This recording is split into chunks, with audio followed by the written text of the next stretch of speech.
Listen, I took my glasses off of this because these brothers out here, like they are demonstrating in real time. We were talking about longevity, excellence in the space. They have 4 albums that they put out, all classics, if we're being honest. But this one right here was a masterwork. Let God sort them out. Nominated for 5 Grammys. We're taking some home tomorrow. I don't think y'all heard me. We taking some home tomorrow. So, without further ado, it is my honor and Billboard's honor to bring out Pusha T, Malice, Clipse. Let's get it.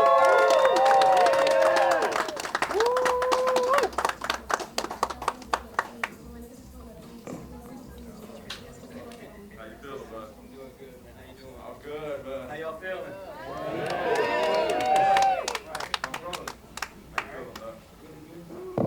Woo!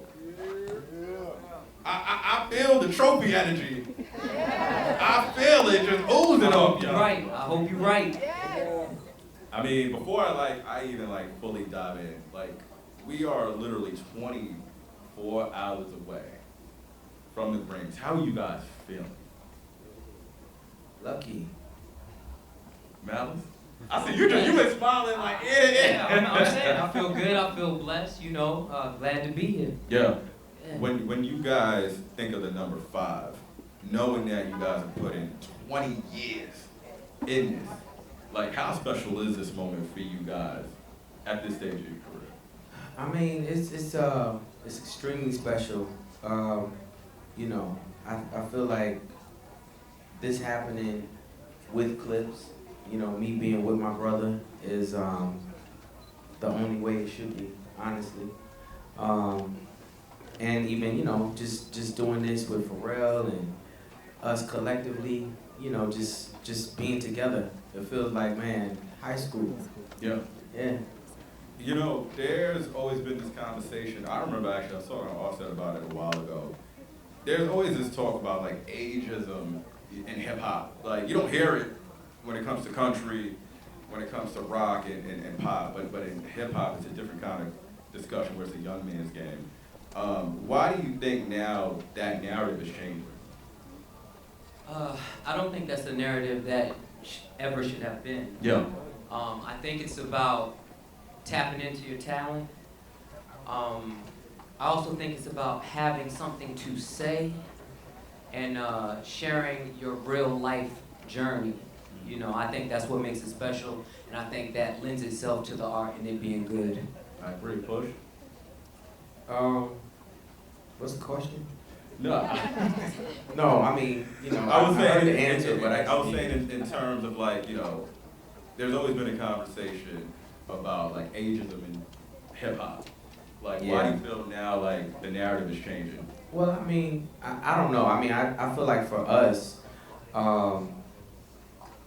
with what we created, I think you can hear the spirit of competition in what it is that we did. And I think that's where, I feel like that's where the ageism comes into play. Mm-hmm. Because a lot of people, who stay in hip hop, a lot of times they just exist in hip hop. Mm-hmm. You have to stay competitive to be in it, for me. I wouldn't just do a record that I feel like is just a throwaway. And I'm competing with whatever is popular, I'm competing with whatever is supposed to be the trend every single time. Yeah. So I think that's, I never looked at age in it. It's just I know exactly what it is that we do, and it's just always trying to be progressive and sound progressive and compete with everything, the whole landscape of what's going on in hip hop, our way. Mm. When you look at Let God Sort Them Out, a masterclass lyrically. Thank you. Of course. No, do you guys feel like this is peak Clipse lyrically in comparison to your debut, Lord Willing? I think with Lord willing, you have that angst, you have that energy, that rebelliousness when you first come out. I think what we're witnessing now with Let God Sort 'Em Out is just it being vintage, Yeah. you know, and just growing with grace and still being able to, you know, deliver lyrically. Yeah, them first 2 albums were like ignorant Oh, I love it though. in every sense. Yeah. Like, you know, like like the lyrics were what they were, but like we were on a very ignorant time and perspective and mindset. Like we were just, you know, give a damn. We was angry sometimes. You know, we was just like really on, you know, it was just about what we felt. And this is too, but I just feel like, you know, Malice just said grace. And I feel like there's a lot of grace and growth and perspective, you know, well-rounded perspective, and Let God Sort 'Em Out. You know, before Let God Sort 'Em Out came out, there was a 15-year gap between that until the casket dropped. Why on this album did the chemistry feel so natural despite that 15-year layoff for y'all? I think one, because we're brothers, you know. Also, we have always had a standard. Whatever the standard was, it's just always a standard, a level of how things have to be, you know, and not fall below that line. We know it has to be good. We knew that it has been a hiatus, and we also knew people ready to pick things apart. You know what I'm saying? So. Internet is mean. Yeah, it's not your friend. Y'all don't look at the comments no more, man. Oh, we look at everything. Oh, I want to know it all. Yeah, talk it. I'm going to read it. I'm going to read it. Man, what I love about this album is how you guys, again, the lyrical component was so strong.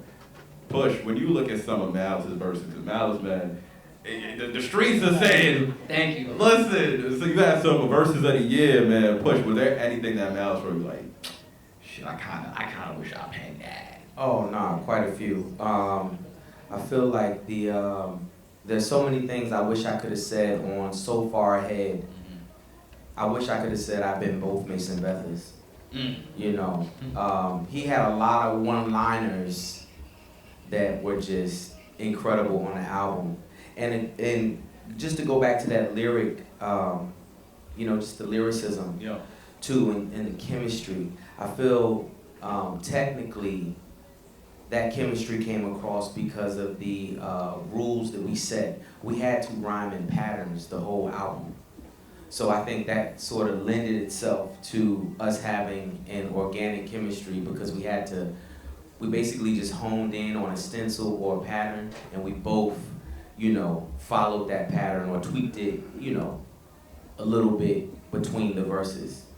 But I think that lends itself to the chemistry and the lyricism being feeling super organic. Yeah, I love that. I mean, Yeah. Malice, I'm curious about you. Any verse that Push put together on this album, you're like, God damn. You know, Pusha has been my favorite rapper my whole hiatus. From his professionalism, the integrity, not just in, you know, within the writing of the verses, but standing for something. You know, when I look at hip hop now, it just seems like the goalposts move all the time, and when it no longer serves a situation, no longer serves the MC, they'll change it up or switch it or switch the code or switch the principles and all of that. And to me, Pusha has been flat-footed all the way through. So, you know, I love everything my brother does. I love it. And you guys kind of just stated, like, there's a level of grace and maturity on this album. Along with that growth, we've seen that with Pharrell on the production side. And I would love for y'all to talk about the growth y'all seen in P with this album versus, like, Lord Willing days. I feel like the biggest thing that was the difference between Lord Willing days and Let God Sort 'Em Out was that during Let God Sort 'Em Out, I feel we all allowed ourselves to be edited. Like we all were like, nah, this can be better. You know, Lord willing, it was just like, oh nah, we said it, this is the best thing going, I don't care. Like, you know, Pharrell might be like, oh, you know, this is the beat, and, you know, maybe not go back and add or do anything. I feel like this time more than any time we've ever worked together, we all were editing everything we were doing. Like, you know, when you think about Chandeliers, the one with Nas, you know, that beat comes about because Pharrell just was not happy with the beat. He was just like, man, it needs something else. I want to do something else. And that's something that I really rarely ever see him do, is like edit himself. Never, like he never was really into that. None of us were. We just was like, nah, that's what it is. But I think we took the time. And you know, if we thought about it too hard, we was like, oh, well, it can be better then. Fine. And just attacked it like that. I love how when you saying that, it's like you kind of letting go of the ego, which is hard to do, especially in hip hop, knowing the legacy that you guys were able to carve out. So I credit y'all, because I don't know how some cats could do that.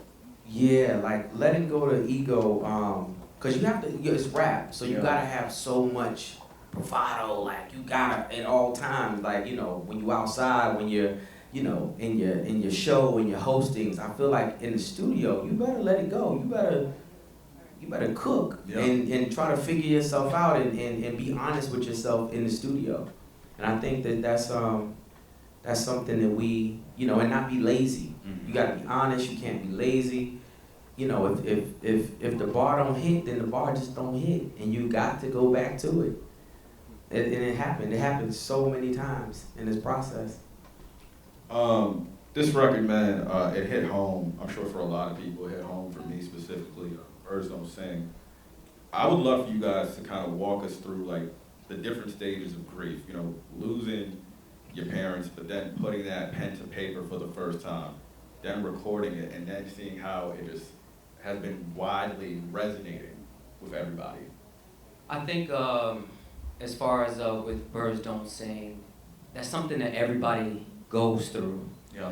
It's something that either you went through it or you anticipated.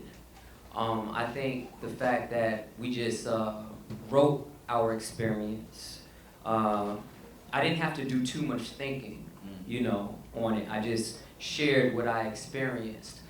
And I think it was something that we really wanted to honor our parents with, you know, not just our parents, but our family and, you know, our kids. And I got grandkids. And it's things that I just wanted to share with them, the things that were instilled with me and instilled with my brother and, you know, myself. And so that it keeps going with legacy, you know, the things that my mom stood for, the things that my dad stood for, and it'll take you a long way. Of course, it's gonna hurt when, you know, you lose them, but there are things that are just so special and things that need to be ingrained so that it passes down generation to generation. Yeah. Yeah, I totally agree with that.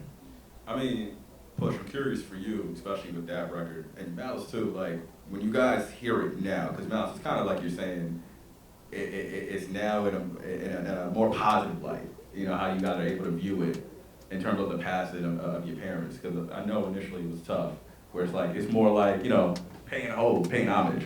Well, you know, I get a lot of comfort knowing that my mom and dad and myself and my brother share the same faith. You know, I know what they believed.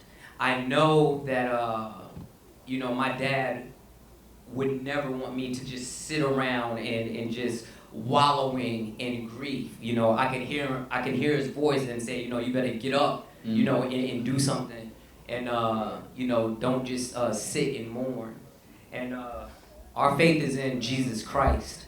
So, you know, the fact that I know that is the hope. That is a real, true, and live hope. And that's why I can keep going. You know, and without him, I don't see any other hope elsewhere. Everything else is therapeutic or feels good or is philosophy or doctrine for a temporary moment. But when I think of the hope of Jesus Christ, I see an eternal hope. So that's how, you know, I'm able to stand and keep moving and, feel how I feel. Amen, my brother. Amen. What I thought was dope happened very recently. Y'all were a clue on Jeopardy. Crazy. That's a flex right there. Yeah. Man, Push. You had made a dope note about like how your grandmother used to watch Jeopardy. Yeah. Just talk about like seeing that in real time and just knowing like, again, y'all family just smiling right now. Yeah, it's just the irony of it happening this week too. Yeah. Like, I was like, man, like my phone just started jumping and I'm getting little videos and I'm like, what is this? But that was just a, very real time. My grandmother did never let me turn the TV from Jeopardy. Never. So much so that like, I just sit there and watch it with her. And then, of course I got into it with her. You know what I'm saying? And it was like it was just something that we just did, and something that I would have never just been into if I wasn't made to sit there and watch it. You guys, again, nominated for 5 Grammys tomorrow. I'm just curious, when y'all first heard the news, where were y'all? LB Paris. headquarters. Yeah, Paris, yeah. Relive those emotions. Yeah, I think one thing I can say is, me and my brother definitely put in the work. We put in the work, and so we weren't necessarily shocked at the nominations, at being nominated. It was the number of nominations. So we were like, oh, Album of the Year nomination. We weren't expecting that one at all. And everybody around us, I think, was pretty much shocked as well. Even the video nomination for So Be It. As great as we thought it was, when you're up against, pop acts and they got $3 million videos, we ain't got no $3 million video. Y'all know that we be scraping nickels together for the $123,000 video. So, or whatever it is, but it was not much more than that, just so y'all know, it's never. But, those things were pluses, and it was actually good just to, for that one in particular, because, the director who shot it, he came through at the last minute for us, and it was one of his first videos, right? Yeah. Like, I think maybe he shot commercials before, but never a video, or, I don't know, he's just early in his video career. But, just to watch him and he was telling me the other day, he was like, yeah, my parents are telling people I won a Grammy already. They just lying to people, they don't know the ins and outs of it. But just to see how happy he was about it, and just the opportunities that everybody is seeing and feeling and getting from Let God Sort Them Out is great. Does this round of nominations hit different or hit harder for you, knowing like this is with your brother versus like Daytona? Yeah. Yeah. Yeah. Daytona. Man. Actually, yeah, because the last 3 times, the last 3 albums I put out have been Grammy nominated, and I guess being in it, you can always find, room or reason why you should win. Mm-hmm. You can always, and then, sometimes you just be like, you know what, nah, that won't mine. But I think this one is ours. Let's manifest that. Man, it's like, I gotta ask, man, to be honest, if y'all just said, we good after this is a good 4 for 4. From a legacy standpoint, but do you feel like after this album, all the momentum, all the acclaim, we're getting this Grammy tomorrow, that this album kind of just sparked maybe a new chapter for you guys? I don't think it's ever over. It is, and I think that's something that we have just proven. It's never over. I mean, we still have, you know, more music. Love that. Yeah, so, you know. We can't wait another 15 years, Yeah, man. nah, definitely. Yeah, just stay tuned, we got you. Okay. And then lastly, man, before we wrap up this discussion, man, if y'all could have a conversation with, you know, the 21-year-old Malice, the 21-year-old Push, man, what would that conversation be like? I think the one mistake that we may have made early on in our careers where we got caught up in so much label politics that we would stop creating music. Or if we stop creating, I'm not gonna say we stopped creating music, we just stopped putting out music because of the label situation. And of course, times are different now with the internet, so on and so forth, but we probably would have just kept, you know, just kept feeding the streets, regardless if we were in label limbo or whatever the situation was. We've always had issues, always had, you know, label issues. I think we would have never stopped. Yeah. I think I would have told my younger self to pace yourself. I would focus more on discipline, being able to achieve what people call success. That can happen, and when you get that type of success, but have no discipline, you know, you're just living wild and free without thinking. You know, you can have just enough success to come to ruin. So I would just tell myself, I would read the Bible, because that's where has all the answers to everything that I have experienced, all my downfalls, pitfalls, or whatever. If I had known the Bible, at least I would have been aware, because it answers all of my questions and satisfies my intellect.